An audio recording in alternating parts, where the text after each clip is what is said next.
Happy Friday, everybody. This is Mark Lynn with Healthcare Business Specialist in Chattanooga, Tennessee. And today we're going to have a quick webinar on RHC cost reporting. I remember we had the first part of this in the middle of November, and we kind of had a lot of stuff left over, not a lot, but a little bit left over that we wanted to talk to you about before year end. So we're going to do part 2 of that and just do a little bit of catch up and get everything in there.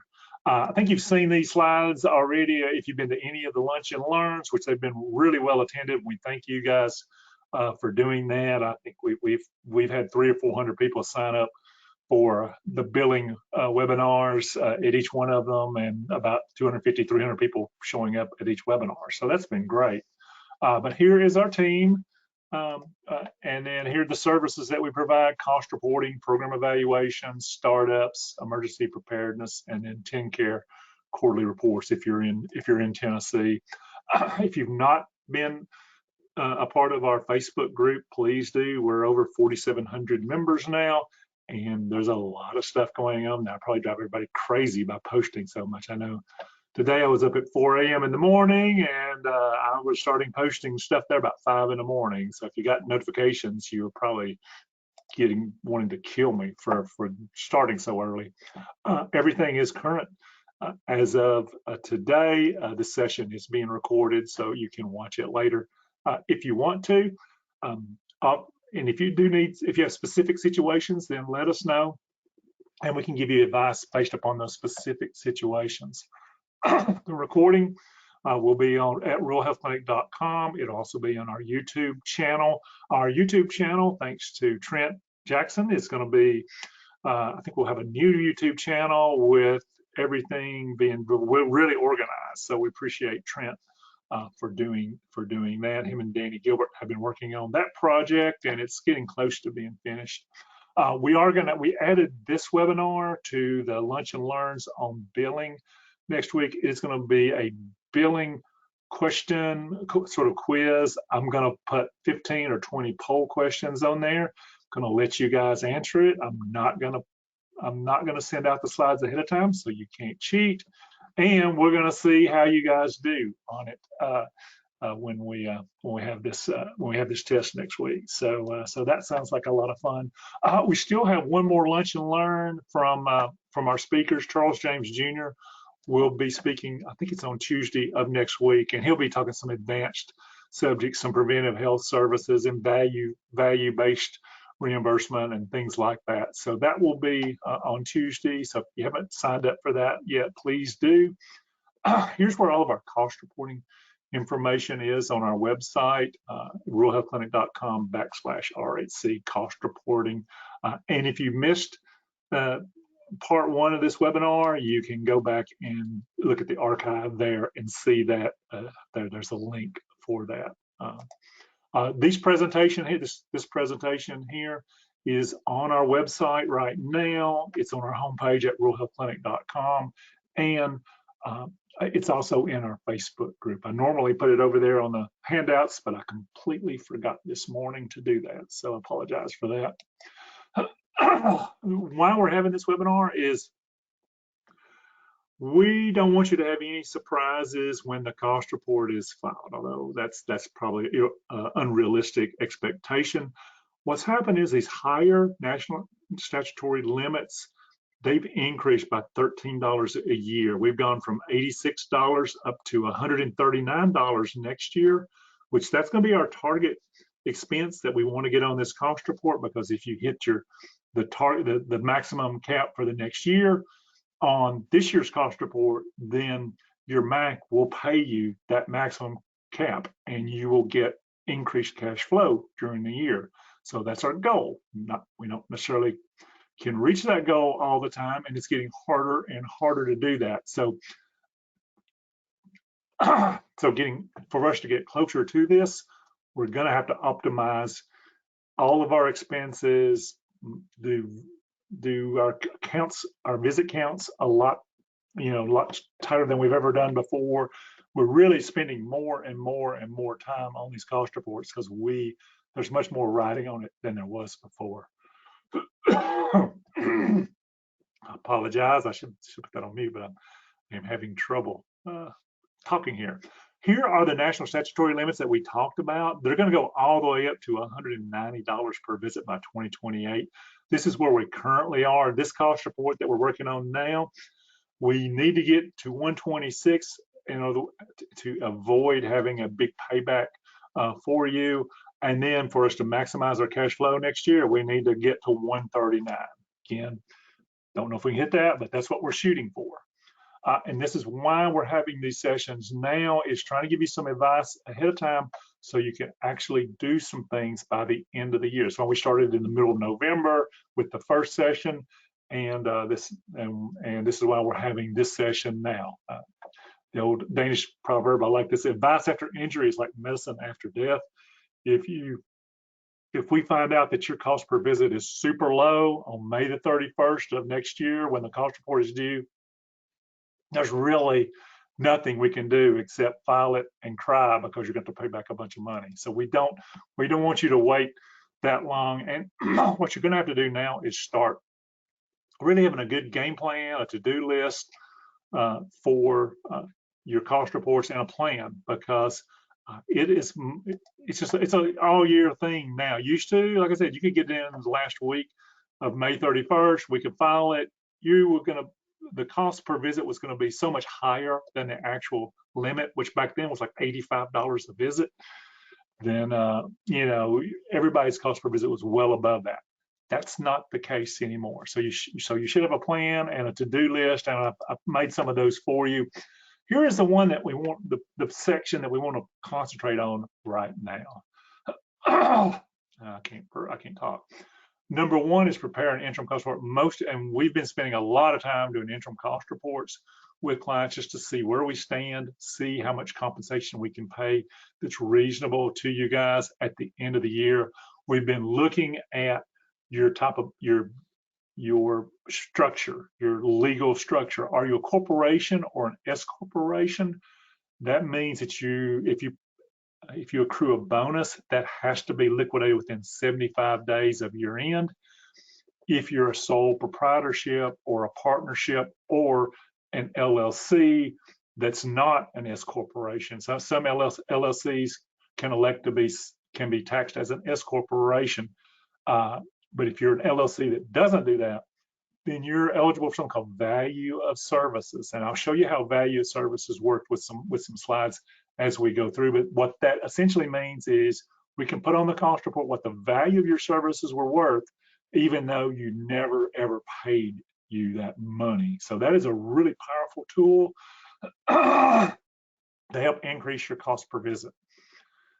If you have any bad debts, Trent Jackson is going to talk about bad debts when I get finished here.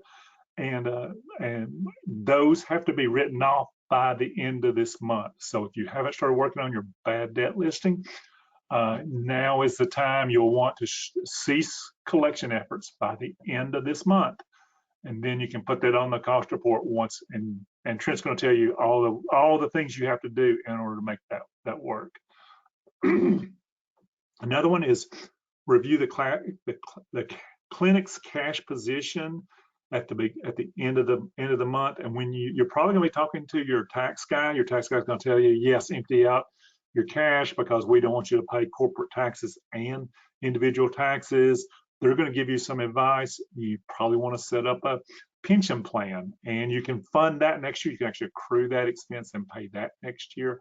But you want to look at your cash position, pay as many bills as you can in this fiscal year, this 12/31. And when I'm giving you this presentation, I'm assuming you're a 12/31 year end. If you're a different year end, then you'll want to act this way in the last month of your fiscal year end. So review your cash position, try to pay as much as you can, have a line of credit so that you can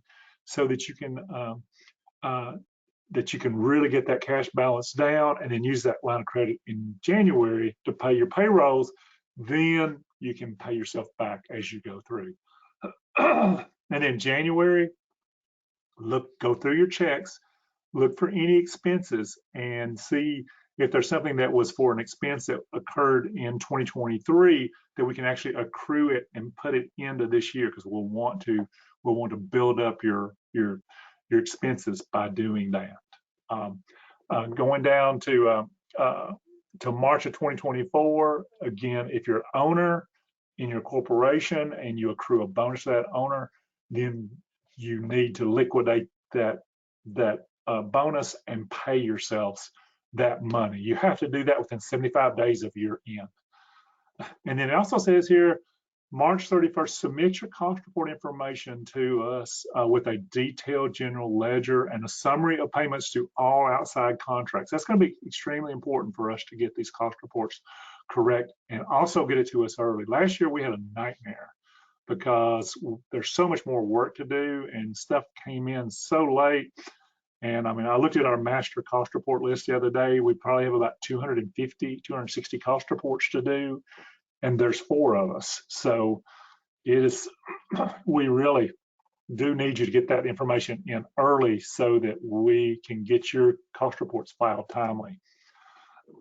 I've been doing these financial projections, something called the myth of control. We really don't have as much control over things as we think. We're making these estimates, and some of these things, like, we just have any control of your visits. Your visits can skyrocket, which will actually lower your cost per visit. There's things like pandemics. We weren't really expecting that pandemic to hit. You could have providers leave, they may reduce their hours, or some of them, have passed away. That happens to these clinics, and it really does affect the way that they operate. And of course, we're dealing with inflation. A lot of you guys, your cost per visit is going up because everything costs more, employees cost more, and all that. So from our standpoint, a cost reporting standpoint, well, that's good. We get more cost in there. We can get more cost in the cost report.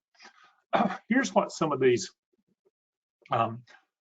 interim projections look like, and this is a completely made up company here. Rural Health Access RHC is not a real company, so I'm not putting anybody's out there. And I've put some numbers on here. 4,200 was the number of nurse practitioner visits. I'm assuming they had 2 nurse practitioners at 2,100 apiece, and then I put in 2,500 for the physician. So those are just made up numbers. And I was looking at a Kentucky Medicaid.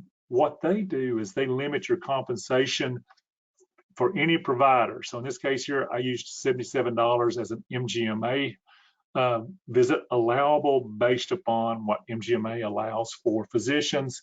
I used $52 for a nurse practitioner per visit, multiplied that by the number of visits, and then came up with a number that was allowable for seeing patients. Then I added in administrative time, because sometimes these nurse practitioners have administrative time. In this case here, I added in $31,200 for medical director time, because a lot of times your physicians will be doing medical director duty. So I added those in there, and then got our totals here of $468,000. Looked at their compensation records to see how much money had been paid to them up until the time I did this. Plus I added in another month's payroll for it as well, and came up with how close we were to those maximum compensation numbers that the state will allow.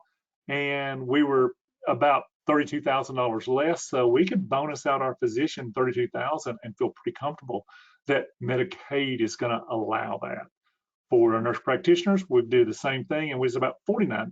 We could bonus out and pay them for that. So keep that in mind. There are some limits on compensation for Medicare, and this is for Kentucky Medicaid. Typically, the states will look closer at your compensation to see if it's reasonable. I know Mississippi's given us adjustments for compensation.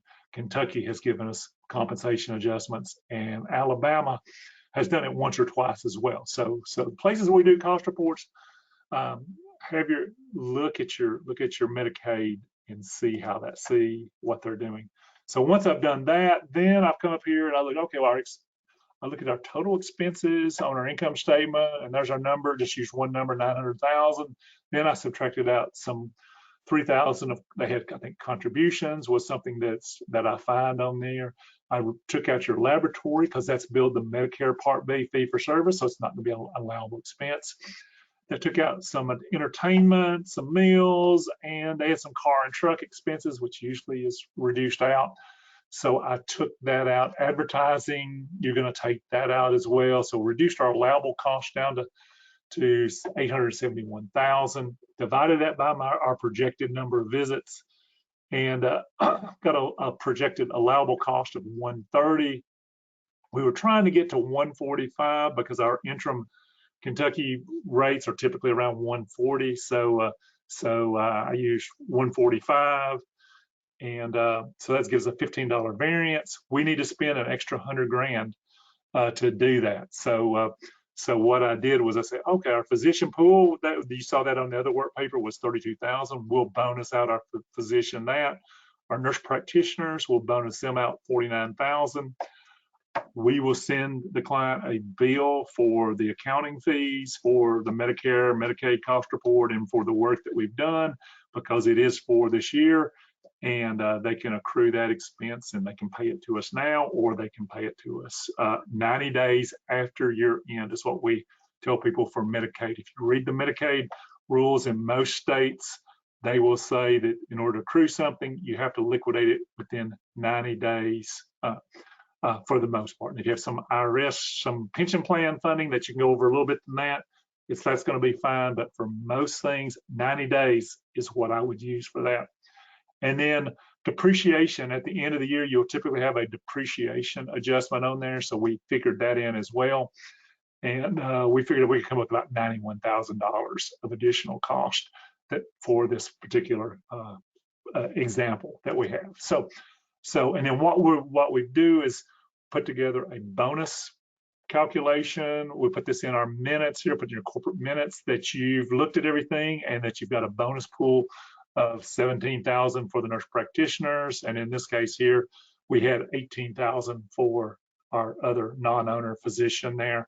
We'll put that in the minutes, sign off on it, put that in your work papers that it's been accrued, and that will be the way that you'll document that this accrual is out there. So that's some of the newer stuff there. We went through this slide at the last presentation, but pension plans. Remember, talk to your CPA about your pension plans.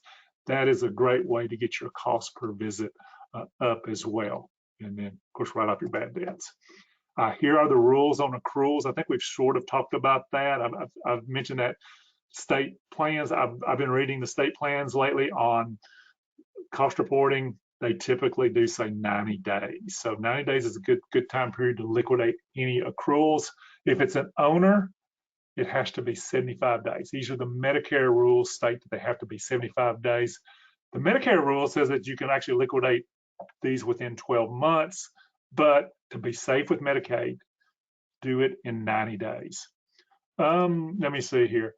Trent has worked on a listing of allowable and non-allowable cost for the cost reports. And Trent, if you'll turn on your mic here, you know, the red section is allowable. The green section is allowable. Getting up at 4 o'clock is really a bad idea. I'm one of these things, so my brain is not working. The green section is the allowable section. The red section is the non-allowable section. On there, most of the green section is pretty common stuff here that you would have in a rural health clinic. The other stuff here, I don't know, and Trent, did you see anything unusual on this red section here or the green section that you saw in putting this together? No, not really. Nothing that's terribly, out of what you'd expect. Of course, we deal with the allowable costs and non-allowable costs on a pretty regular basis, working with cost reports. The only thing I would want to mention is, everyone definitely take a look at this. Kind of be aware of what your expenses are, what your costs are for your clinic, and if there's something that you're unsure about, or you're not really sure what bucket here it would fall in, or if you're unsure about the specific allowability of it, reach out to us, let us know. We can have a conversation about it. We can figure it out, because not everything is simple as it fits exactly into one bucket or the other. Sometimes we have to we have to think about it and apply the regulations to it on a case-by-case basis. So this is I think I put on there that this is not a exhaustive list of everything, but what you've got here should cover most of the costs that a typical clinic would have. Okay, perfect. Yeah. Trina, you did a really good job on this. And this is where it says CC. This is the cost center that we're going to put this on the cost report as well. So and a lot of the stuff, this comes from both Texas and Alabama. Had a very extensive list of stuff you could not spend money on. So we did a little bit of a copy and paste job from that, and some of the Medicare PRM manual stuff is in there as well. So we tried to get as much as we possibly could in here. I will put this on the RHC group, the Facebook group as well. I think we have a 2 or 3 pager with this document in there. So I'll put a PDF of it in there so you can sort of use it to refer to. Allowable compensation. This is what we went over last time as well. The key to this is if you're a LLC that's not a subchapter S, you can use what's called value of services. If you're a corporation and you're S corporation, then you're not going to be able to use value of services, and you'll have to liquidate any compensation within 75 days of year end. Here's just a sample of just a summary of that as well. The comp must be paid, but you can accrue it and pay it within 75 days. While value of services, and we'll show you how this works here in a second. This is the actual regulation, because a lot of people don't believe it when I say this, is that, yeah, we can just make a number up, put it on your cost report, and it's allowable expense. You don't have to pay taxes on it, and you don't have to pay it for yourself. Here is the schedule of reasonable compensation for physicians. You can use this table, and you notice it's from 2014, so you can inflate it to 2023. You can also use MGMA standards. You can also use WIFLE. WIFLE and the National Association of Rural Health Plans has a benchmarking report. They will tell you what the average compensation is in your particular state. So I would highly recommend getting your hands on those WIFLE studies, because they are fantastic. So get those. Here's what the cost report adjustment would look like. In this sample here, we have 1.4 FTEs. The average compensation for this particular, and I think these were nurse practitioners, was $163,208. We multiply that, we get $228,492 as the value. We looked at how much we paid these nurse practitioners here. We got, like I said, we got 1.4 nurse practitioners, was 223. So we can add an extra $5,282 of cost to the cost report without paying anything, paying that to them. That's just going to adjust the cost report and increase your cost per visit, which will help you. So that's what value services looks like. We will document all that, put it in the cost report, and then that will help you on the cost report. Related party transactions, we talked about this too, but just remember, transactions between family members, you need to report that to us so we can look at the actual value of those family members. Typically we'll put on there, if you paid that person $40,000 and they really were working, we're going to put that they're worth $40,000. But just be real careful with that you just don't put family members. I know a lot of times we'll see the doctors will put their kids on there and pay them $6,000 or $6,500, whatever the IRA limit is. We will typically disallow that because we probably assume that they're not really working. So we'll disallow those types of things, but we need to identify those and make sure we understand it. One of the big things is your rent. Try not to make a profit on these related party transactions now, because you're just going to disallow cost on your cost report, and it's going to hurt you in the long run. So here's a listing of a bunch of regulations from Oregon CFR, which really pretty much are the Medicare rules as well, which is why I use this one. And again, we will have to reduce the cost of the transaction down to actual cost. So if you charge yourself $1 million in rent, thinking that you're really helping yourself by getting a bunch of cost in your cost report by having that $1 million charge. No, it's not going to help you, because we're just going to disallow that $1 million. Then we're going to come back and we're going to put in what your actual interest expense was, what your property taxes were, what your repairs were. That's all that's going to be allowed, is your actual cost. Your interest expense is what's going to be will be an allowable, not your mortgage. Not your mortgage, your principal piece will not help you. And a lot of people ask me, oh, well, we had to borrow all this money with a line of credit that we paid that we had to provide to the clinic, and now that we're in our base year for Medicaid, can we pay that back and claim that as an expense? No, that is a payback of a loan. It's not an expense. It doesn't count on that cost report as an allowable expense. So I tell our people, our clients, hold off on paying back any type of loans to yourself until after your base year is over with, because that's going to be a non-allowable expense, and save that cash to spend during your base year. That's how you optimize the amount of spend during your base year.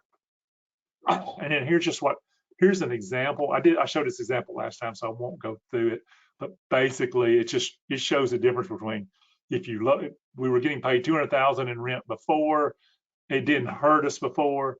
Now in 2023, 2024, we're only going to pay ourselves $50,000 in rent, but we actually get $15,000 more in reimbursement from Medicare by lowering the rent. So also, there's something called the 1010 exception, which is if you own a ton of real estate and you own this building as well, and you do it, then you can actually pay yourself fair market value and the rent will be allowable. But make sure, talk to us about that 1010 exception, because we make sure that you have enough volume to do that. Visits, get us a CPT frequency report by nurse practitioner, physician, PA, and your mental health providers. Do not break it down by payer source. We do not want it broken down by payer source, because that tends to double count your visits. So we do not want that. And that's really all that we want for that. We do not want anything else, because again, the payer mix really, it makes it hard to count, and it tends to overcount the visits. And this is why, again, you're going to overstate your visits. Most people think, oh, overstating my visits is great, I'm going to get more money. No, it's actually the opposite effect. The higher your visits are, the lower your cost per visit is. You want your visits to be as low as reasonably possible. You want them to be optimized. You only want to count face-to-face encounter between a physician, nurse practitioner, and PA where a medically necessary service was provided within the scope of their ability. And we have a whole 3-page cheat sheet on how to count visits. And it's actually better if we count them for you, because, you know, we do it. Again, it's more of an art than a science. Again, and the way the cost report works is you take your total expenses divided by your total visits, which includes Medicare, Medicaid, self-pay, no pay. All those payer mixes are counted in those visits. That's why we want the CPT frequency report, because it's just going by CPT codes. It's agnostic as far as payer. And all these people, when they send us the CPT frequency reports, they'll have 22,000 visits on there, which they think are visits. They're not visits. They're 22,000 different CPT codes.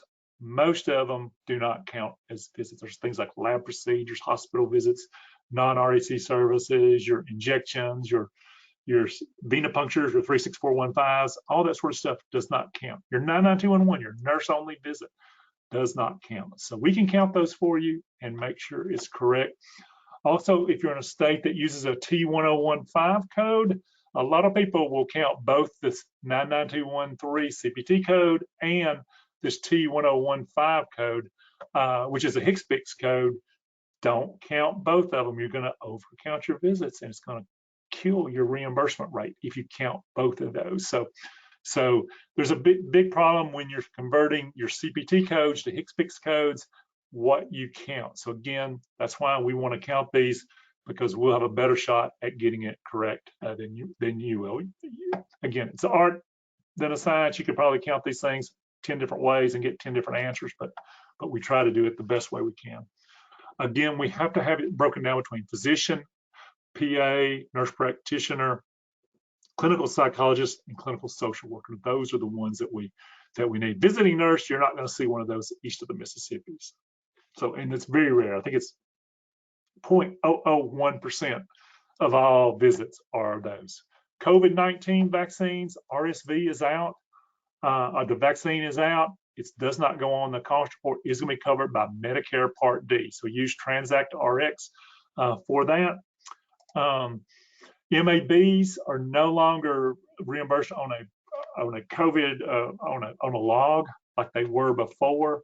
Starting in 2024, they're going to be reimbursable incident to, which means they're going to be treated just like Hep B, which means you really aren't going to get paid anything for them if you do those. So you're probably not going to be doing any MABs in 2024.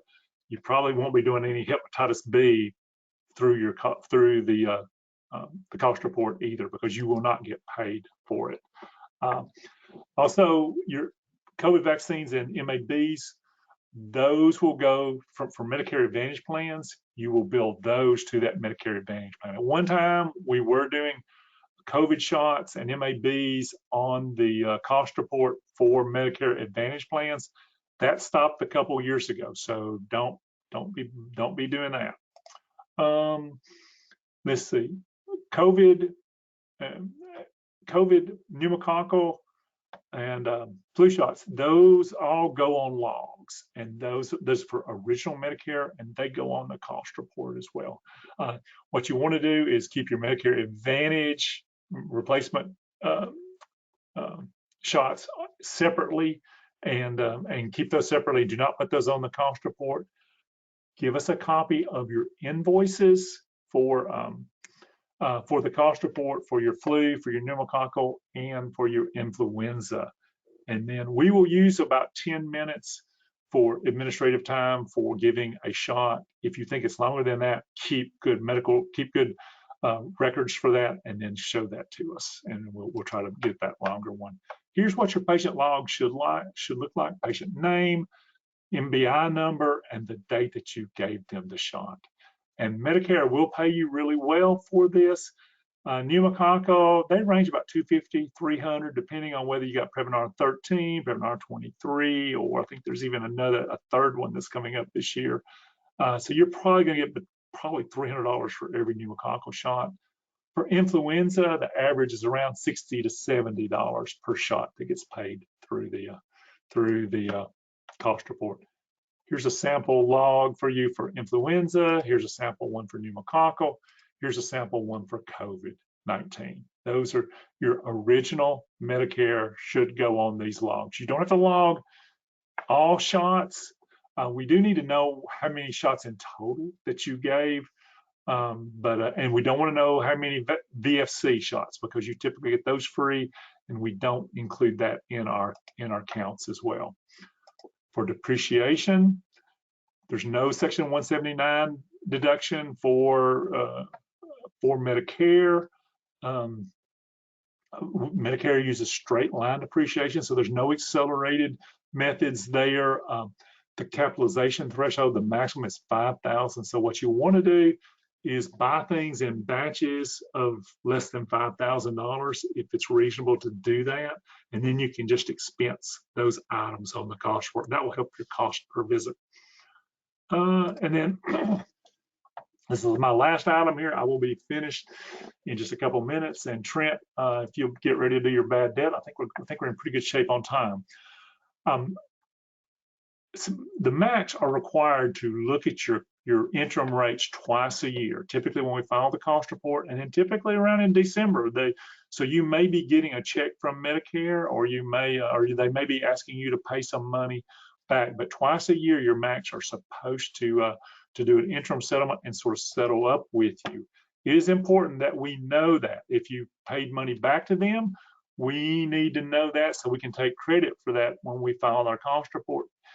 If they paid you money, we need to know that, because we need to know how much how much you received, and we have to report that to Medicare as well. It's going to be extremely important. If we don't get this, we're not going to have correct information. Like this one here, they received $1,719 as a lump sum adjustment. We will show this as a payment back to Medicare, or from Medicare. We'll show this as a payment from Medicare. It will reduce our receivable that we get from Medicare, but that will keep us from overstating that receivable to Medicare and having them actually withhold money from you later on. So why are you having to pay back so much money to Medicare? We've seen people pay back a lot. Number one reason here lately is the caps are going up by $13 a year. And if they pay you the maximum cap of 126 and your cost per visit comes in at 118, you're going to be paying back, $30,000, $40,000 to Medicare in that case. So that's been the big reason why you're having to pay back money. These interim rates were established too high. But I mean, we have seen where your Medicare visits have gone way down. That's caused problems. Some people claim Medicare bad debts every other year. They wait till they build them up and then claim them then. And if you don't tell us about those interim settlements, then we're not going to know about them, and that's going to be an issue as well. So get that information into us as soon as possible. Okay, I was not terrible. 136 on my clock here. Trent, I am going to make you the presenter, and you can talk about bad debts. Okay, there we go. Thanks so much. Okay, you're on. Well, let me make sure. Okay. Just verify you can see the slide show correctly. I can. All right, perfect. So we'll just go ahead and jump into this. I was going to take a little brief moment here to talk about Medicare bad debts. If you're familiar at all with it, you know that Medicare bad debt reimbursement sits at about 65%, or it sits at 65% of uncollected Medicare coinsurance and deductibles. This is amounts that you were intended, the Medicare beneficiaries were going to be paying to you, but then was never able to be collected. Let's see, let's get to, this is a summary. I'm a big definition guy, so I like to know, exactly what the book definition is for any particular thing. So for bad debts, we look, for that, we look towards the Code of Federal Regulation.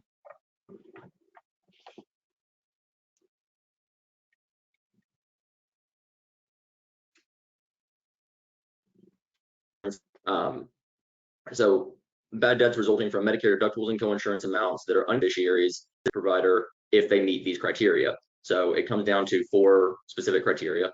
As already mentioned, it must be related to covered services and derived from deductible and coinsurance amounts.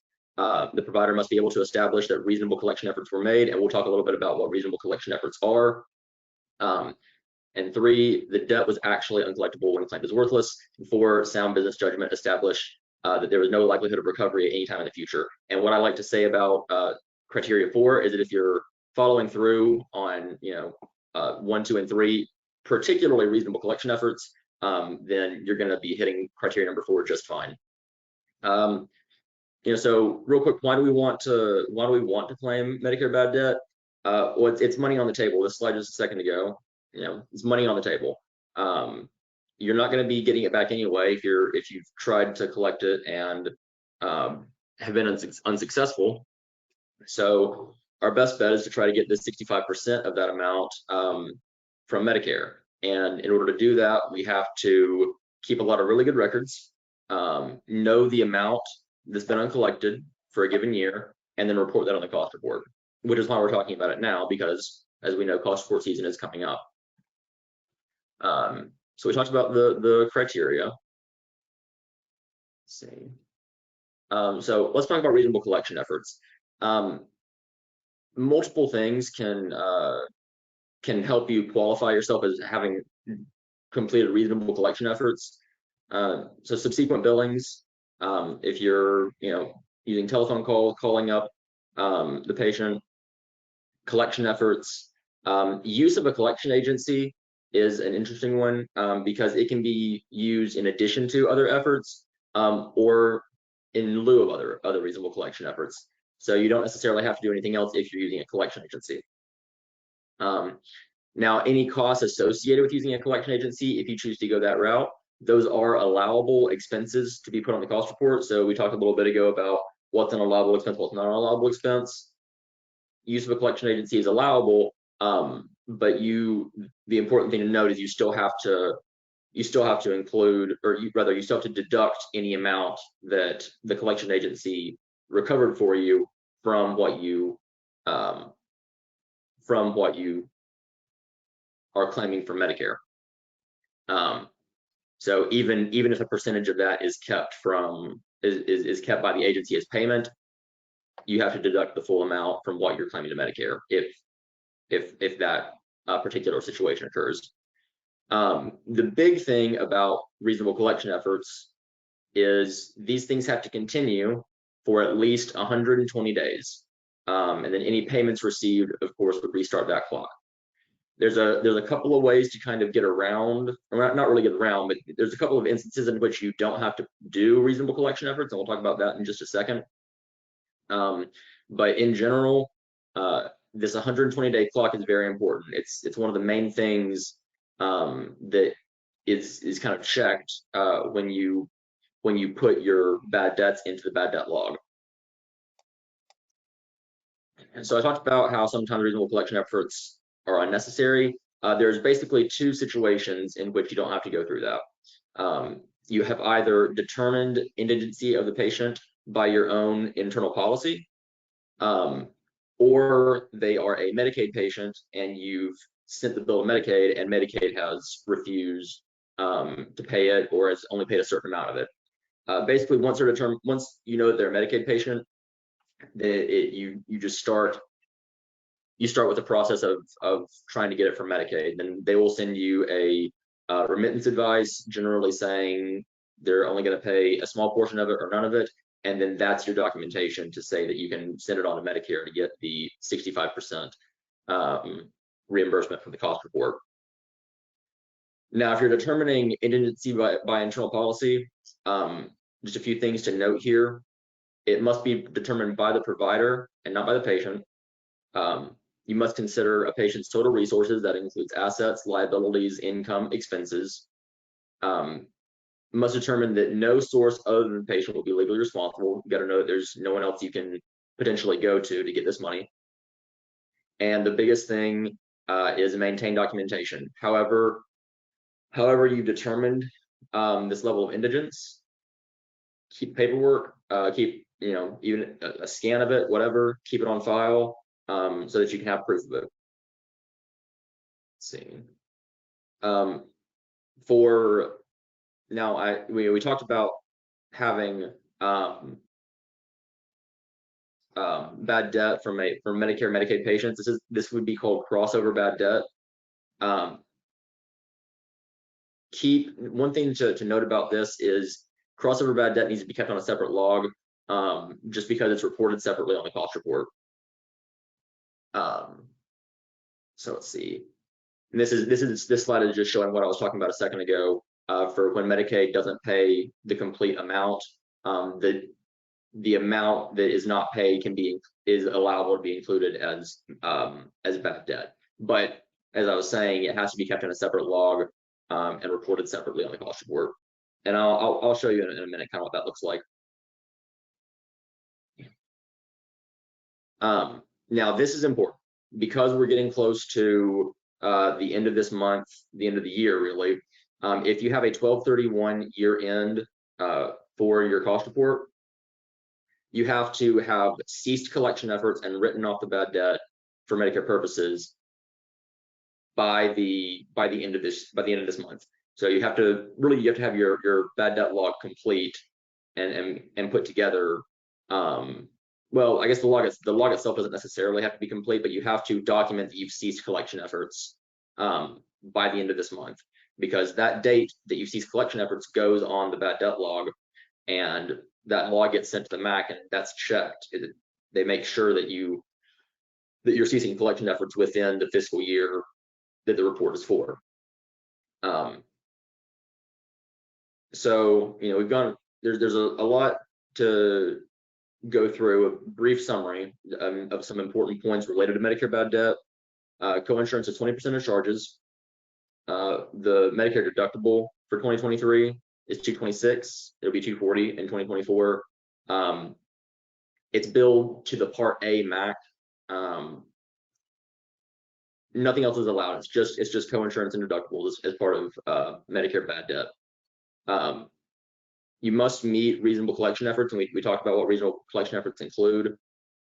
You must treat everyone the same. This is something that is a question sometimes, because Medicare patients and beneficiaries have this kind of backup where if you're not getting the compensation from the beneficiary themselves, that you can claim it on the cost report, that, well, why even have a policy that says you try in the first place. But your policy has to be even keeled across all kinds of all of your different payers. You have to treat Medicare patient the same as a commercial patient, same as a Medicaid patient, as far as what your collection policies are. So just keep that in mind. You don't have to turn it over to a collection agency, but you are allowed to use a collection agency. And as I mentioned just a little bit ago, must be written off in the fiscal year of the cost report, and collection efforts must cease before the end of the fiscal year. Let's talk a little bit about how to capture the information, because that's kind of what ends up being important here, as far as documenting it and being able to include it with the cost report and send it on to the MAC for review and reimbursement.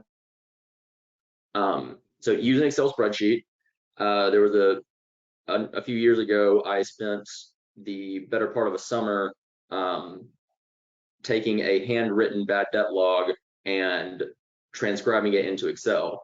The MACs don't accept handwritten logs anymore. I don't think they have for quite a while. So if you're keeping up with it on pen and paper, start keying it into Excel. I mentioned having a separate log for crossover bad debts. Just have one page in your Excel spreadsheet for regular Medicare bad debt, and then just a second page where you keep track of your Medicare Medicaid crossovers, just because that number needs to be keyed in separately from the total. You do have to provide Medicare with that spreadsheet, so it will be submitted with your cost report. Number 4, where we say start early, start now. We're kind of too late to start early. Starting now would be starting right on time, because as was said, everything has to be written off by the end of the fiscal year. So we're running out of time for that. We got today's the 8th, so what, 22, 23 days is all that's left in the year to get this kind of situated. And then, as with everything related to the cost report, provide it to your preparer as soon as possible. We look at that log, and we try to do some, we can't go through and verify everything on there, but we try to do some basic checks that the MAC is likely to do as well. And then that way we can get back to you if we notice anything that looks off. And in just a second, I'm going to pull up a spreadsheet, and I want to kind of show you a little bit of a few of the checks that we do, so that we can, maybe what we're looking for, and more importantly, what the MACs are looking for when they're looking at bad debt logs, and so you can know some common issues that can be avoided. There is the occasional thing that would happen where you can get recoveries of bad debt, after you've already claimed it for Medicare.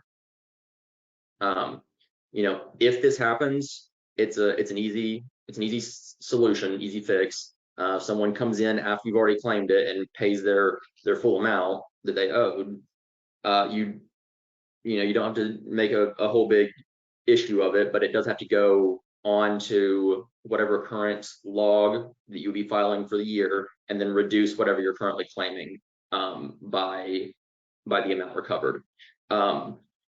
Important note here, you do not have to reduce your current year claims by more than you were initially reimbursed.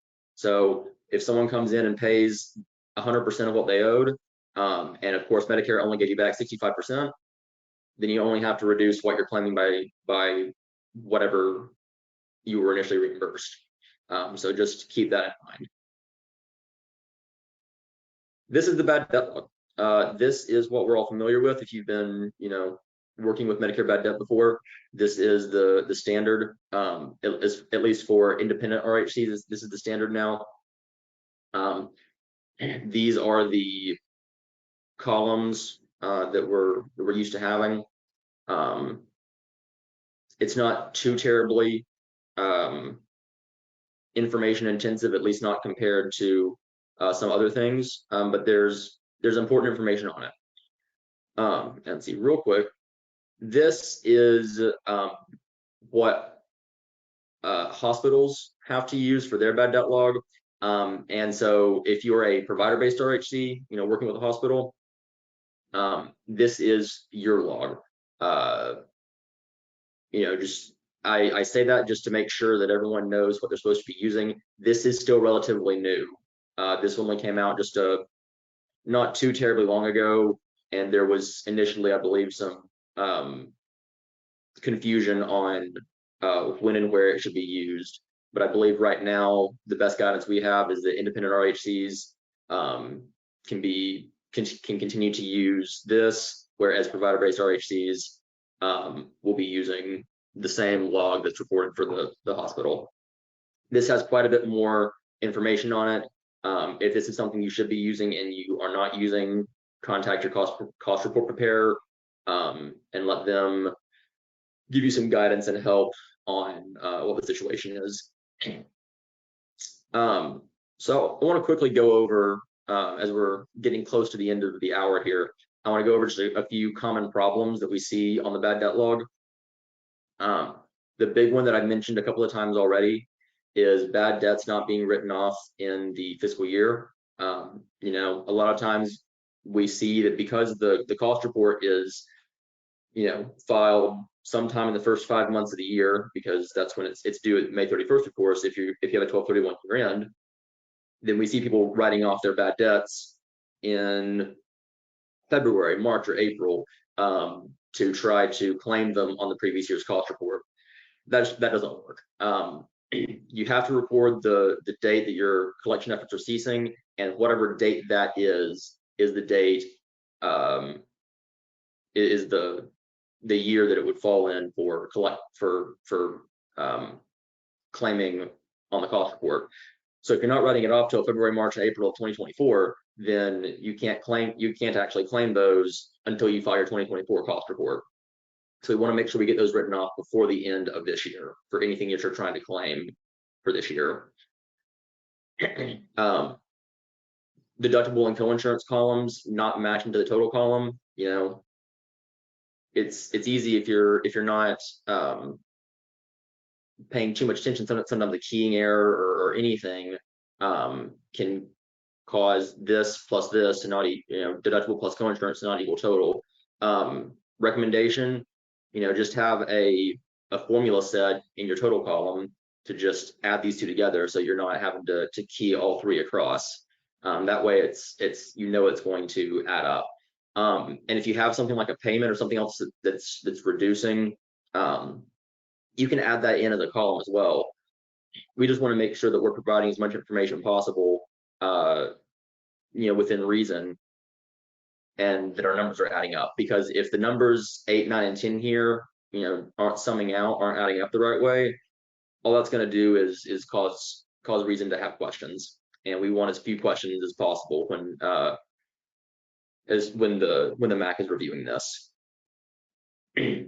A really big one that I see fairly often, honestly, on just about every log that I see, there's some issue with dates. Usually it's just a simple keying entry problem. There's two things that we look at. There's timely billing, which is the date of first bill, the time between the date of first bill and the Medicare RA date. This has to be less than 120 days. If I check all the columns and find one of these is wildly outside of that, generally that tells me there's a keying error and we have to go back and you know, clear that up. That's something that can be easily checked ahead of time where possible. Same thing for completing reasonable collection efforts. We talked earlier about how that has to be greater than 120 days. And that's the time between date collection effort ceasing and the date of first bill. That has to be greater than 120 days. So let's real quick, I know we've only got a couple of minutes here, just show kind of what that looks like. And this is just a example log that I threw together. So we've got and these dates are a few years old, but the principles stay the same. So I mentioned the two things we like to check for. Well, the three things really. You know, I want to make sure that our total is adding up to our deductible and coinsurance. And, you know, I can see here that there is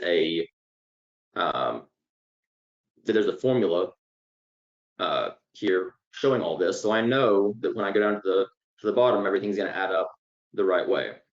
So, you know, I don't even have to do anything to verify that any further. I know that it's going to be adding up.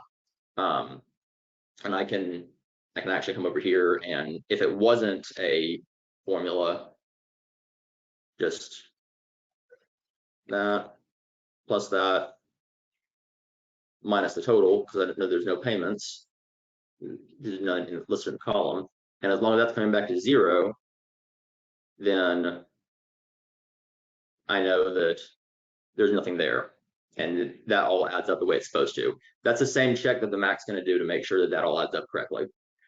Now, on the same token, we can check to make sure that these days are all adding up the way they're supposed to. So some of these templates, depending on what template you're using, will already have this days since first bill built in. But if it's not, it's really easy to set up. Like I said, it's just date collection effort ceased minus the day the first bill was sent, and then it tells you how many days are between that. Now, there has to be at least 120 days here, and you see this one right here, you know, is less than 120 days, and so it's flagging it for me. So you can see when it's showing up as less than that. So I know that this may be just a keying error. You know, maybe you know, on a numpad, you know, 4 is close to 7, so that April 15th should have been 7/15. So if we can have documentation available that verifies that that's July 17th, well, then suddenly that one's not an issue anymore, and that can be rectified. If we can't verify that, then that whole row has to come out of the log, and we don't get reimbursed on the amount that was there. Same thing on this timely billing. You know, it's just date the first bill sent minus Medicare remittance advice, and but in this case, it has to be less than 120. You have to be sending bills out at least 120 days after you get the Medicare RA. Once again, if it doesn't turn out the way that we're looking for, then, and we don't have any documentation showing that it actually is just a miskey, then this row has to come out, and we don't get reimbursed on that. You know, 1 or 2 is not a big deal, but if it's kind of present throughout, then it can really start to add up. So we just want to make sure that we're being as accurate as we can on those logs. And you know, we like to do those checks to be sure, but every set of eyes can be involved in assuring that there's accurate reporting there. That's really all that I have. I know that I kind of blew through that kind of fast. So if you have any questions about bad debt or different checks or calculations, definitely feel free to reach out. Always love to talk about that. Thanks. Thank you, Trent. I appreciate that.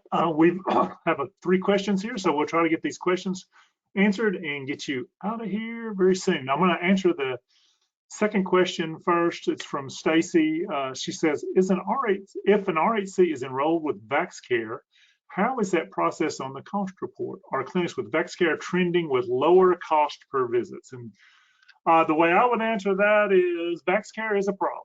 It's they have this little 5 or 6 page document from an attorney in Washington, D.C. that says it's okay for rural health clinics to use VexCare as far as their Medicare flu and pneumococcal shots because VexCare will end up paying Medicare less, so it's okay. Now, a lot of us don't really believe that because it comes from an attorney. It doesn't come from CMS. So I've actually sent that document to CMS probably 2 or 3 months ago saying, okay, is this legitimate or not? Because I'm having a hard time believing this.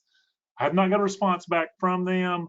I think what people have told me and Danny, Trent, Paige, y'all can step in and ask us as well or add to my comments here.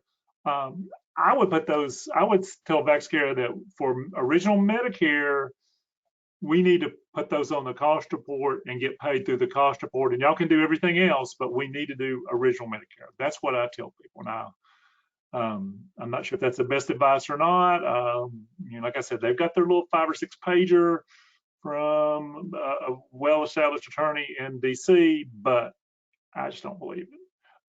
And then the next part of this question is, are clinics with VexCare trending with lower cost per visit? The answer is no, they're actually with higher cost per visit because the way the cost report works is you take your total expenses minus your flu and pneumococcal shots. They actually reduce that from your total expenses when they're doing the all-inclusive cap calculation. And so if we have $100,000 worth of flu and pneumococcal expense on the cost report, that's will actually lower our total cost and will lower our cost per visit. So they should be trending with higher cost per visit. Clarissa's question, she's got 2 questions about bad debt. Number 1 is how do we write off unbilled RHC visits that were not attached to a claim? Well, you don't. In order for Medicare to consider it a bad debt, it has to show up on a remittance advice from Part A. It has to be related to that $240 deductible or the copay, the 20% of the actual charge. So there's no way that you can put, if you have an unbilled RHC visit, it's not going to go on the cost report as a bad debt. And the second piece down here, if your question is writing the amount off of the bill as is writing the amount off of the bill as bad debt enough documentation? The answer to that is no. You have to have a reasonable collection effort, which means you have to try at least 4 times for at least 120 days to try to collect. Is it 120 or 180, Trent? I always forget that number. 120? 120. 120, okay. You have to try to make a reasonable collection effort for at least 120 days, 3 or 4 collection efforts there. You have to document that you do that. If you're not doing that, here's what CMS does. They'll come in and they'll say, okay, give us a sample of your bad debt log there, and they'll look at 10 or 20 claims. And if you don't have good documentation on, say, 5 of those 20 claims, they're gonna use that as a sample size, and they're gonna take away 25% of your bad debt and disallow it and make you pay back 25% of what you claimed. So you don't want to be putting anything that's not clean as a whistle. You do not want on that bad debt report, because it will bite you in the rear end if you do that. So then that's not gonna work. Okay, and then the next question here is, I've not read this question, so I'm not sure what the answer is going to be. Do you need a separate Medicare, Medicaid patients from Medicare, no secondary insurance patient on our bad debt adjustments? Trying to figure out that you do have to have 2 separate logs. One is your Medicare only, and then the second log will be your Medicare crossovers, which means Medicare's primary and then Medicaid is secondary. That's sometimes called dual eligible. And if Medicaid doesn't pay that full copay or that full deductible, then you can get paid, then that is an allowable Medicare bad debt, and you can get that on the Medicare cost report. I think that was the question. Trent or Daniel Page, do you think, did I answer that correctly, or is there something else that I'm missing? That's how I read it. Is how you That's how I handle read it. it? Okay, That's good. how I Okay. understood it. Okay. Regarding the reasonable collection effort data documentation, we send statements monthly and it is documented in our EHR for every patient. Is that acceptable? Absolutely. That's, Stacy, that's great. If you've got it in your computer, you're not required to, we don't have to go back to the 60s where you got paper files everywhere. If your EMR is showing that you sent out 4 statements, then you're good to go. Okay, 2:05. Anybody, Danny, Trent, Page, y'all got anything before we say goodbye to everybody? I don't think so. Okay, all right. Well, thank y'all very much. Next time, I promise I will not get up at 4 o'clock in the morning on the date that I have to do one of these webinars because it was tired. I was tired. Thank y'all. Oh, thank you, Stacy. Bye, everybody.